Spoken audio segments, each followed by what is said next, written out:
안녕하세요. 축진먹입니다. 제가 오늘 오전 8시쯤에 건강검진을 좀 다녀왔거든요. 근데 이제 아침에 일어나자마자 에제가 아스날로 희위고가 떴다는 소식이 나온 거예요. 그래가지고 건강검진 하면서도 빨리 가서 영상 만들어야 되는데 막 이 생각으로 건강검진을 했거든요. 근데 중간에 제가 위내시경을 받았어요. 이제 그게 수면으로 하는 건데 자다가 잠꼬대 같은 거 한다고 하거든요. 아마 잠꼬대에서 제가 에제를 말했을 수도 있습니다. 그렇게 해가지고 이제 집에 12시쯤에 왔는데 밥 먹고 나니까 눈이 안 떠지는 거예요. 수면 마취 기운의 여파인지 그래가지고 빨리 만들고 싶었는데 조금은 늦게 왔습니다. 죄송하고요. 앞에 쓸데없는 얘기 죄송하고요. 결론은 뭐냐? 에제가 아스날로 이적하는 게 매우 임박했다. 이렇게 얘기할 수 있을 것 같습니다. 총액 6천만 파운드 패키지, 우리 돈 1128억 정도 언저리에서 거래가 된다. 이렇게 이해하시면 될 것 같고요. 이번 영상에서는 아스날로 에제가 어떻게 가게 된 건지, 도대체 무슨 일이 있었는지, 그리고 아스날은 뭐 때문에 에제를 영입하려는 건지, 에제는 아스날에서 어떻게 쓰일지, 그리고 에제가 좋은 영입이 될지, 이런 것들도 제 생각 담아서 한번 말씀드려 보도록 하겠습니다. 먼저 이 하베르츠 부상, 이게 아주 지금 에제의 아스날행에 큰 사건이 되었어요. 하베르츠가 지난 시즌 후반기에 햄스트링 부상으로 고생을 했죠. 그런데 이번에는 또 무릎 부상이라고 합니다. 맨유와의 후반전에서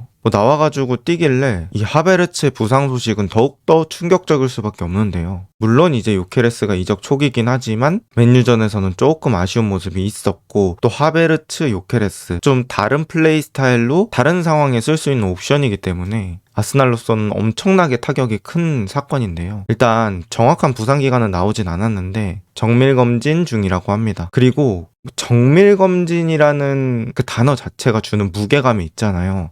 그래서 무언가 이거 가벼운 부상이 아닐 수도 있겠다, 이런 생각이 들고 있는 상황이고요. 거기서 이제 아스날의 행동이 하베르츠의 부상이 가벼운 것만은 아니다 라고 느껴지게 만드는데요. 이제 하베르츠가 부상당하자마자 아스날이 하베르츠의 공백을 채워줄 또 다른 공격 자원을 막 찾아 나서기 시작한다는 그런 기사들이 나옵니다. 그러면서 트로사르를 재계약했는데 기간은 변동하지 않고 연봉만 조금 올려준다, 이런 뉴스도 같이 나왔고요. 근데 마침 이 에제라는 선수가 토트넘과 가까워져 있긴 하지만 아직 오피셜이 난 상황은 아니었죠. 게다가 이제 크리스탈 팰리스가 금요일에 유로파 컨퍼런스 리그 예선이 있어요. 그래서 이제 팰리스 입장에서는 저 금요일 출전 경기 하는 것 때문에 거기에 에제를 좀 뛰게 했으면 좋겠다는 마음으로 계약을 약간 딜레이 시켰다고 하더라고요.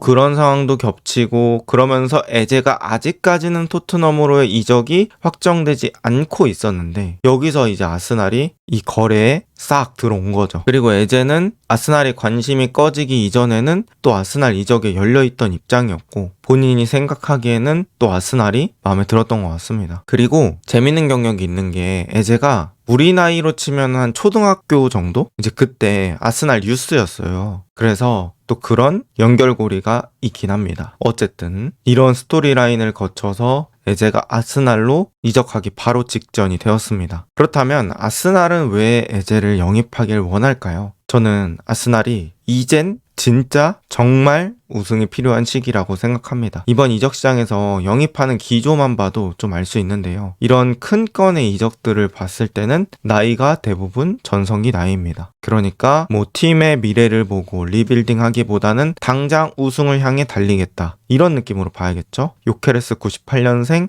에제 98년생, 수비맨디 99년생입니다. 대부분 26, 27의 나이고요. 이런 영입의 맥락만 봐도 아스날이 어떤 마인드로 이번 이적 시장에 접근했는지 알 수 있을 것 같고요. 또 에제는 충분한 프리미어리그 경험을 쌓은 선수입니다. 리그에 적응하지 않아도 된다는 점 아주 플러스 요인이 되겠죠. 그 다음에 이제 왼쪽 공격진에 대한 고민, 이것도 아주 큰 부분일 텐데요. 마르티넬리가 사실 22, 23 이후로 계속해서 부진을 겪고 있고 그걸 잘 극복하지 못하고 있잖아요. 게다가 트로사르는 또 교체로 투입했을 때는 가끔 닌자처럼 날라와서 득점을 해주긴 하지만 풀타임 출전할 때는 또 불안정한 기량이 있고, 그러다 보니까 이 왼쪽을 강화해야 된다 이런 얘기는 계속해서 나왔지만 상황도 그렇고 마땅한 매물도 많지 않았습니다. 호드리고 얘기도 나오고 니코 윌리엄스 얘기도 나오고 여러 이야기가 나오다가 결국에는 이 에제라는 선수를 손에 쥐기 직전이고요. 또 때에 따라서 외대고르의 대체자 역할까지 할 수 있는 선수이기 때문에 아스날 입장에서는 뭐 여러 면에서 생각해 볼 만한 선수가 아닐까, 저는 이렇게 느꼈습니다. 제가 이전에 영상 만들었는데 또 그거 찾아보시기 귀찮으니까 여기서 한 번 더 언급을 드릴게요. 에제는 어떤 플레이 스타일일까? 이제 제가 느낀 걸로 한번 말씀을 드려보면, 일단 에제가 안으로 파고들면서 만들어내는 슈팅력이 저는 굉장히 좋다고 느꼈습니다. 근데 이제 에제가 소위 말하는 빠따를 주무기로 한다 이런 느낌은 아니고 정확한 코스를 노려서 차는 슈팅들이 많더라고요. 그래서 공이 터질 듯이 찬다기보다는 정확한 코스를 노려서 감아차는 그런 슈팅이 꽤 많다. 그리고 이거는 저는 좋은 능력이라고 생각을 하는 게, 여러분들도 아시겠지만 매 순간 강슛만 할 수 없고요. 압박이 들어오는 순간에 모든 자세에서 풀스윙을 할 수 없습니다. 그래서 뭐 가능만 하다면 세게 차나 약하게 차나 한 골은 똑같잖아요. 그래서 이런 식으로 간단하게 감아차는 능력 있으면 무조건 좋겠죠. 그리고 낮고 빠른 강슛도 아주 잘 구사하는 느낌이 있습니다. 근데 이제 한 가지 특징적인 부분이 뭐냐면, 에제가 주로 득점을 하는 그 위치가 지금 슈팅하는 딱 저 정도 위치예요. 그러니까 페널티 박스 바깥 라인 근처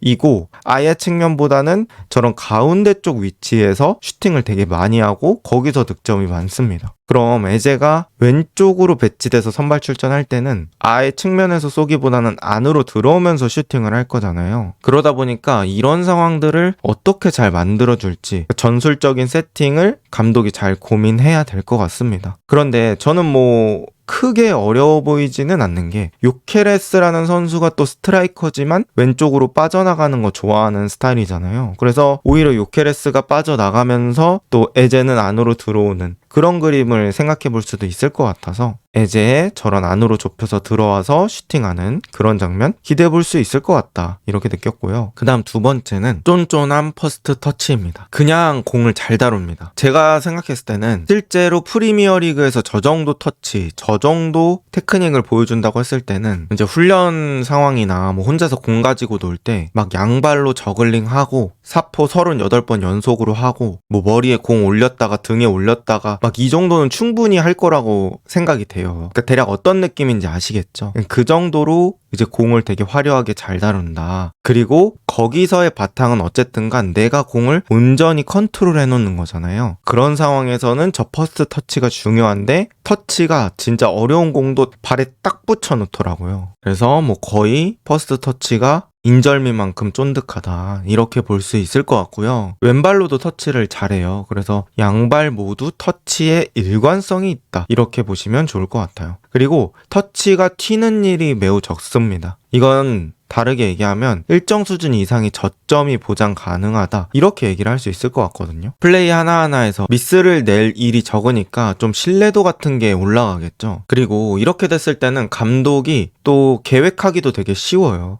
뭐 에제 쪽으로 공을 넘겼을 때는 에제가 웬만해서는 또 돌려줄 거니까 그런 그림들을 그려보기도 또 편하고요. 또 아스날이 소유하는 거 좋아하는 축구이기 때문에 소유권을 전체적으로 올려줄 수 있다, 이런 부분도 꼭 체크를 해봐야 되는 부분이라고 생각합니다. 그리고 추가적으로 느낀 에제의 특성들을 말씀드리면, 첫 번째는 상당히 지능적인 탈압박 능력, 이걸 보유하고 있거든요. 그냥 공을 잘 다룬다고 아까 말씀드렸잖아요. 그런데 자기가 공을 잘 다루다 보니까 또 그걸 활용하는 뇌도 가지고 있더라고요. 그래서 뭐 발바닥을 사용해서 상대가 공 오는 거를 쓱 빼내는 그런 능력이라든지, 지금처럼 상대가 다가올 때 공중으로 툭 띄워놓고 전진하는 거, 뭐 슬라이딩 태클이 들어올 때도 공의 밑둥만 툭 찍어서 슬라이딩 태클 피하는 거, 그 다음에 상대가 발 뻗으면 에제가 아주 좋아합니다. 그 발 뻗기를 잘 이용하기도 하고요.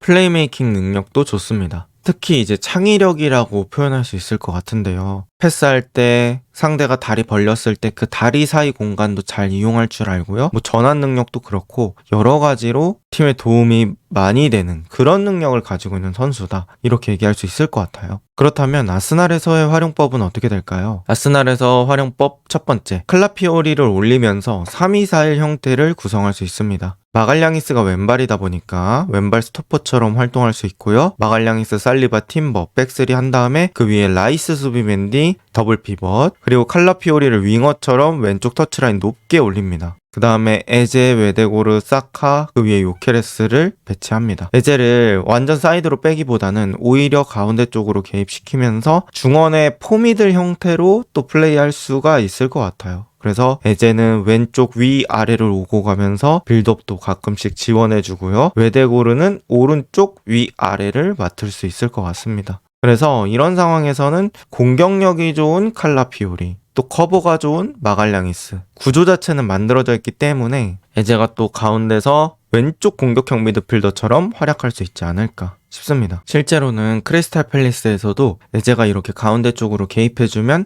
미첼이 올라가는 그런 느낌의 움직임이 많기 때문에 뭐 이런 느낌은 좀 익숙하지 않을까 싶어요. 그리고 아스날 활용법 두 번째는 왼쪽 플레이메이킹의 중심이 될 수 있습니다. 칼라피오리가 공격성 좋고 유틸성 좋기 때문에 이제 왼쪽의 팀원들과 같이 만들어 나갈 수 있거든요. 그리고 요케레스가 왼쪽 지향적 움직임을 좋아하기 때문에 요케레스를 조금 더 살려주는 그런 패스라든지 플레이메이킹이 가능할 것 같거든요. 그러면 또 라이스가 그 빈자리 채우고 막 이렇게 하면서 왼쪽에서도 자연스러운 로테이션과 함께 플레이가 만들어질 수 있지 않을까 이렇게 느꼈습니다. 그리고 에제가 확실히 마르티넬리에 비해서 플레이메이킹 능력이 좋다 보니까 충분히 기대를 해볼 수 있지 않을까 싶고요. 세 번째입니다. 역습 시 클래식한 직접 마무리입니다. 기존 아스날의 왼쪽 윙어 대비 가장 기대되는 부분이라고 볼 수 있고요. 마무리 능력이 충분히 있기 때문에 직접 안으로 끌고 들어와서 파괴적인 슈팅이 충분히 가능한 선수이다. 그래서 뭐 역습 찬스 때는 충분히 마무리를 보여줄 수 있지 않을까 싶습니다. 그리고 또 그 외의 활용법은 웨데고로 쉬는 날에 공격형 미드필더 자리 소화하는 거가 될 수도 있고, 공 잡아서 사카 쪽으로 한 번에 오픈하는 그런 과정들, 화이트나 팀버 같이 크게 도는 선수에게 또 전환을 해줄 수 있습니다. 사카가 안으로 좁히면 이제 상대 풀백이 안으로 같이 들어오고, 팀버나 화이트가 크게 돌면 뿌려주는 거죠. 그때는 이제 크리스탈 팰리스의 무뇨스처럼 아스날이 오른쪽 풀백도 활용해 볼 수 있는 겁니다. 제가 계속 말씀드리고 있는 그 맥락은 결국에는 아스날이 왼쪽 공격도 세진다는 거고, 그러면 공격의 분산이 가능해진다는 점인데요. 단순히 왼쪽이 강해지는 게 아니라 공격의 전체적인 밸런스가 좋아지는 거고, 그렇게 되면 뭐 에제가 들어왔을 때 전투력에 100이 올라간다라고 가정을 했을 때 총 전투력이 100이 올라가는 게 아니고 한 200, 300 뭐 이렇게 올라갈 수도 있다는 얘기입니다. 그만큼 왼쪽을 올리는 것만으로도 오른쪽과의 그 파괴력이 밸런스가 맞아지고 상대 수비는 또 분산이 된다는 그런 얘기겠죠. 자, 그러면 에제 잘할까요? 여기서부터는 지극히 제 사견이 많이 들어가는데요. 조심스럽지만 저는 아스날에 더 잘 맞는 선수가 누굴까 하면은 에제라고 생각합니다. 호드리고 대신에요. 사실 뭐 둘 중에 실력이 더 높다, 이런 거는 또 얘기가 달라질 수 있어요. 하지만 에제가 프리미어리그 경험도 있고 또 단순히 개인 능력뿐만 아니라 플레이메이킹 능력도 보유하고 있기 때문에 호드리구가 잘했던 안첼로티 때의 축구보다는 조금 더 규율성이 있다고 해야 될까요? 시스템이 조금 더 빡빡하다고 해야 될까요? 그렇기 때문에 그런 구조 아래서는 에제가 조금 더 낫지 않을까 라는 제 개인적인 생각이 있고요. 또 에제가 전성기에 있는 선수이기 때문에 뭐 부상만 없다면, 지금 폼만 계속해서 유지한다면 저는 실패 확률이 매우 낮을 것 같다는 생각이 들었습니다. 그리고 또 아스날이 지금 현실적으로 데려올 수 있는 왼쪽 공격 자원 중에서는 뭐 거의 최상위 매물이죠. 그러다 보니까 아스날이 상당히 잘 데려왔다, 이렇게 얘기할 수 있을 것 같고요. 그럼에도 저는 로테이션이 필요하다고 생각합니다. 기본적으로 이 로테이션이라는 단어가 이번 아스날의 우승에서는 아주 핵심적인 키워드가 될 것 같은데요.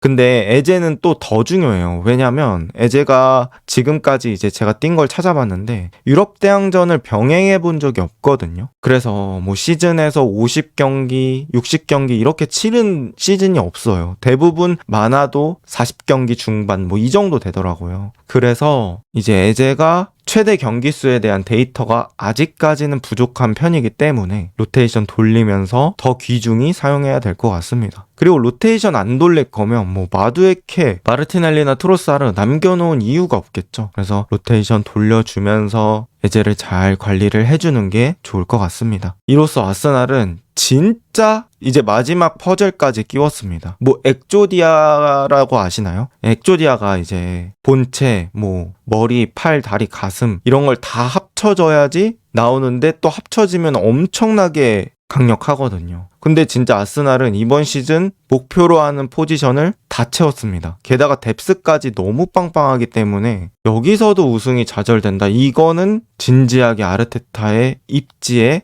변화가 생길 수도 있다. 이렇게 느끼고요. 과연 에제는 잘할 것인지 이런 것들 댓글로 남겨주시면 감사하겠습니다. 좋은 하루 보내세요.